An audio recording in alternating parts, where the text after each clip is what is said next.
Hello বন্ধুরা, কেমন আছেন সবাই? কানাডাতে যারা পার্মানেন্ট রেসিডেন্ট হিসেবে বর্তমানে অবস্থান করতেছেন, সামনের দিনগুলোতে পিআর হোল্ডার বা পার্মানেন্ট রেসিডেন্ট হিসেবে আসবেন, তাদের জন্য একটি নতুন রুলস কার্যকরী হচ্ছে 2026 সালের 1 এপ্রিল থেকে। তো এই রুলসটি প্রযোজ্য হবে এখনও যারা সিটিজেন হতে পারেনি সবার জন্যেই। এখানে বেসিক্যালি যে রুলসটি কার্যকরী হবে সেটা হলো যে কানাডার বেশ কিছু সেটেলমেন্ট সার্ভিস ফ্রি অফ কস্টে পার্মানেন্ট রেসিডেন্টদেরকে দেয় কানাডা গভর্নমেন্ট। তো অনেকেই পিআর হোল্ডার থেকে সিটিজেনশিপে কনভার্ট হতে 15 থেকে 20 বছর পর্যন্ত সময় লাগায়। তো গভর্নমেন্ট দেখলো যে এই যে ব্যক্তিরা পিআর হোল্ডার থেকে সিটিজেনশিপে কনভার্ট হতে বছরের পর বছর বা দীর্ঘ একটা সময় নিচ্ছে, তারা বিভিন্ন ফ্রি সুযোগ সুবিধা কনজিউম করতেছে কিন্তু সিটিজেনে কনভার্ট হতে পারেনি বিভিন্ন কারণে। তো এই কারণে গভর্নমেন্ট তাদের ইকোনমিক স্ট্যাবিলিটিকে আরও ইনক্রিজ করার সুবিধার্থে একটা বার বা একটা নির্দিষ্ট লিমিট দিয়ে দিচ্ছে। সেটা হচ্ছে 2026 সাল থেকে এটা 5 বছর, 6 বছর, আর 27 সাল থেকে 5 বছরের একটা লিমিট থাকবে, যে লিমিটের বাইরে আর এই সুযোগগুলো দেয়া হবে না। তো এই সংক্রান্ত বিষয়গুলো নিয়ে আমাদের আজকের আলোচনাটি সাজানো। বিশেষ করে কানাডা থেকে যারা শুনতেছেন, কানাডাতে তো বেশি পরিমাণে পিআর হোল্ডার অবস্থান করতেছেন, আউট অফ কানাডা থেকেও অনেকে আছেন সারা পৃথিবীব্যাপী ছড়িয়ে ছিটিয়ে, তারাও ভালো করে বিষয়গুলো জেনে রাখুন।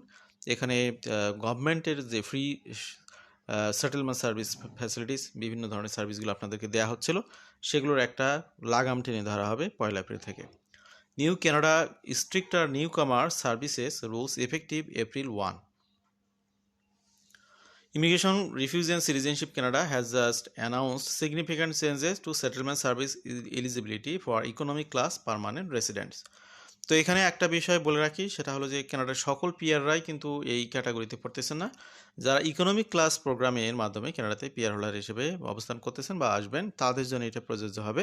ইকোনমিক ক্লাসের বাইরে আরও বেশ কিছু পিআর প্রোগ্রাম রয়েছে, সেগুলোর মাধ্যমে পিআর হোল্ডার হলে আপনাদের ফ্যাসিলিটিসগুলো বহাল থাকবে। তবে একটা বিষয় বলে রাখা ভালো যে অন্য ক্যাটাগরিতে যারা পিআর হচ্ছেন তারা সিটিজেনশিপ দ্রুতই লাভ করে থাকেন সাধারণত, এই জন্য তাদের জন্য এটা কার্যকরী হওয়ার দরকার হয় না বা হচ্ছে না, হবে না। The policy change effective April 1, 2026 applies retroactively to all economic class permanent resident regardless of when they landed. তো ইকোনমিক ক্যাটাগরির সবগুলোই এর মধ্যে থাকবে। ইকোনমিক ক্যাটাগরিতে কোন কোন প্রোগ্রাম রয়েছে সেগুলো আপনারা জানেন, আমরা আবার দেখাবো আপনাদেরকে। For those who obtain PR status before 2020, time has already run out under the new calculation. যারা 2020 সাল পর্যন্ত পিআর হোল্ডার হতে পেরেছেন বা পিআর হোল্ডার হয়েছেন 2020 সালে, এর আগ পর্যন্ত তাদের কিন্তু এই ফ্যাসিলিটিসগুলো শেষ হয়ে যাবে খুব শীঘ্রই 1 এপ্রিল থেকে। How Canada is changing free new কামার সার্ভিস এলিজিবিলিটি। বর্তমান নিয়ম অনুযায়ী কানাডার ইকোনমিক ক্লাস পার্মানেন্ট রেসিডেন্ট থেকে শুরু করে সব ধরনের যে পার্মানেন্ট রেসিডেন্ট রয়েছে তারা ফেডারেলি ফান্ডেড সেটেলমেন্ট সার্ভিসগুলো কনজিউম করতে পারে দিনের পর দিন, বছরের পর বছর। এক্ষেত্রে কোনো রেস্ট্রিকশন নেই, সেই জায়গাতেই মূলত এখানে লাগাম টেনে ধরা হচ্ছে। সিন্স সিটিজেনশিপ রিকোয়ার্স এ minimum 3 years two PR status, PR থেকে সিটিজেনশিপে কনভার্ট হতে 3 বছর সময় লাগে। এখানে তারা আরও বোনাস কিছু টাইম আপনাদেরকে অ্যাক্সেস দেবে, কিন্তু অতিরিক্ত সময় দিবে না। 10 বছর, 15 বছর, 20 বছর এই সুবিধাগুলো তারা আর দেবে না। তো এখানে যে নতুন এলিজিবিলিটি পিরিয়ড সেটা হলো যে 1 এপ্রিল 2026 থেকে যে নিয়মটি কার্যকরী হচ্ছে, সেক্ষেত্রে তারা আপ টু 6 বছর এখানে পিআর হওয়ার পর থেকে এই সুযোগগুলো পাবেন। আর 1 এপ্রিল 2027 সালে এটা আরও 1 বছর কমিয়ে আনা হবে, 5 বছর আনা হবে। এরপরে 5 বছর পর্যন্ত এই সুযোগগুলো আপনাদেরকে দেয়া হবে যারা পিআর হোল্ডার হিসেবে আছেন বা ভবিষ্যতে হবেন। The key distinction eligibility will now end at 5 and 6 year mark regardless of whether you have become a citizen. তো তার মানে আমি আশা করি আপনাদেরকে বোঝাতে পেরেছি। ধরুন 2026 সালে কেউ পিআর হোল্ডার হিসেবে কানাডাতে এন্ট্রি করেছেন 1 জানুয়ারিতে, তো তারা ফ্রি সেটেলমেন্ট সার্ভিসটা পাবেন আরও 6 বছর। 2027 সালের এই 1 এপ্রিল থেকে যারা কানাডাতে পিআর হোল্ডার হিসেবে আসবেন তারা ফ্রি অফ সেটেলমেন্ট সার্ভিসটা পাবেন আরও 5 বছর। এটাই হচ্ছে মূল message. Who qualifies as an economic class permanent resident? The new time limits apply permanent resident approved thorough economic and employment-based immigration programs. তো এখানে যেগুলো রয়েছে এই তো এক্সপ্রেস এন্ট্রি বা এক্সপ্রেস এন্ট্রির সাথে রিলেটেড যেগুলো রয়েছে Canadian experience class, federal skill worker program, federal skill trade program, এগুলো সবগুলো ইকোনমিক ক্যাটাগরির মধ্যে। প্রভিন্সিয়াল অমনি প্রোগ্রাম ইকোনমিক ক্লাসের মধ্যে, Atlantic mission program, startup visa program, self employed programs, program, rural community immigration program, pilot program, economic mobility pathway pilot, rural and northern immigration pilot, francophone community immigration pilot, agri food pilot, home care worker immigration pilot, temporary resident to permanent resident pathway, এগুলো সবগুলোই হচ্ছে এই economic ক্লাসের মধ্যে পড়ে। এই ক্লাসে যারা পিআর হচ্ছেন তারা এই রেস্ট্রিকশনের মধ্যে পড়বেন।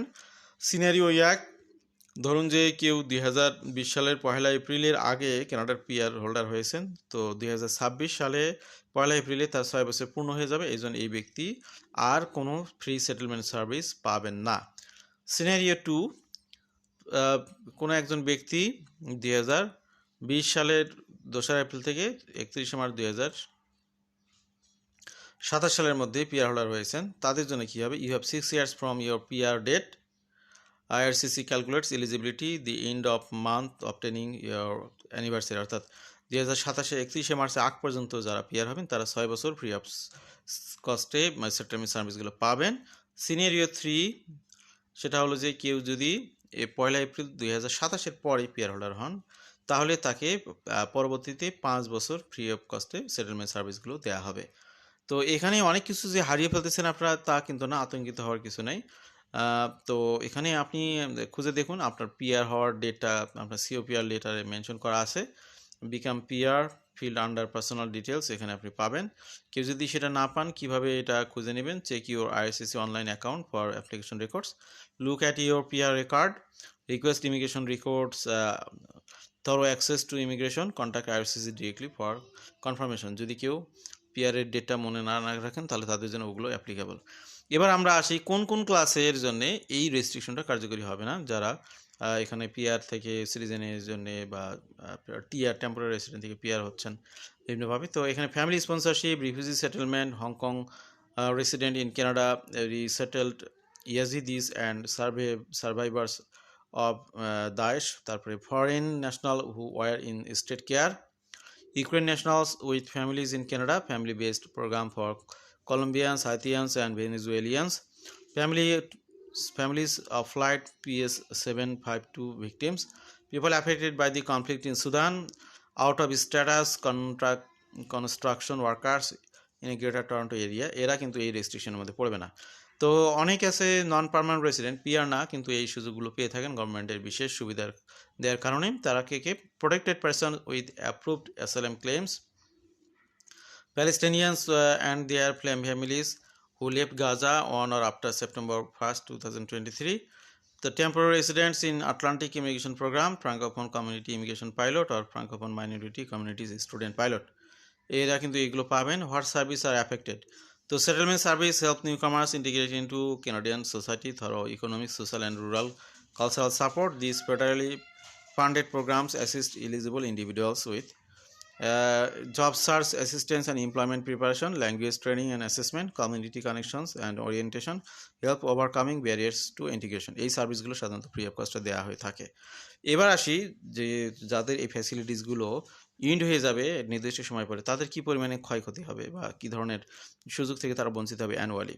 এখানে ল্যাঙ্গুয়েজ ট্রেনিং 3000 থেকে 8000 ক্যাড সুযোগ তারা পান অ্যানুয়ালি, এমপ্লয়মেন্ট সার্ভিস 500 থেকে 2000 ক্যাড, ক্রিডেন্সিয়াল সাপোর্ট 200 থেকে 1000, কমিউনিটি প্রোগ্রামস 500 থেকে 1500, ইনফরমেশন সার্ভিস 300 থেকে 800, টোটাল আপনি 4500 থেকে 13300 কানাডিয়ান ডলার পার ইয়ারে ফ্রি অফ সার্ভিসে আপনারা পেয়ে থাকেন। এটাই মূলত যে লিমিট দেওয়া হলো সেই লিমিটের বাইরে আপনাদের আর দেওয়া হবে না, এমনটাই নিশ্চিত করেছে কানাডা গভর্নমেন্ট। তারা এই নিয়মটি চালু করবে 1 এপ্রিল থেকে। আশা করছি তথ্যগুলো জেনে অনেকে উপকৃত হবেন। এখানে যারা এখনও কানাডার পিআর থেকে সিটিজেনে কনভার্ট হননি তারা সিটিজেনশিপে কনভার্ট হয়ে যান দ্রুতই। সিটিজেন হওয়ার জন্য যে টার্মস কন্ডিশন আছে সেগুলো ফুলফিল করার চেষ্টা করুন, তাহলে আপনাদের সুযোগ সুবিধা কমবে না বরং বাড়বে। এই হলো অবস্থা। আমাদের সাথে থাকার জন্য আবার ধন্যবাদ। তবে একটা কথা বলে রাখি, যারা পিআর হোল্ডার হিসেবে আছেন তাদের আতঙ্কিত হওয়ার কিছু নেই। আপনার 4,500 থেকে 13,300 এই পরিমাণে সুযোগ সুবিধা কমবে, বাট পিআর স্ট্যাটাসে কোনো পরিবর্তন বা এফেক্টেড এটার দ্বারা হবে না। সেক্ষেত্রে আপনাদের কোনো লস নেই। এটা খুব মেজর কিছু না, মাইনর একটা ইস্যু, জাস্ট আপনাদের সামনে তুলে ধরা হলো। আশা করছি তথ্যগুলো কাজে লাগবে। ভালো থাকবেন সবাই। আল্লাহ হাফেজ। সালামু আলাইকুম।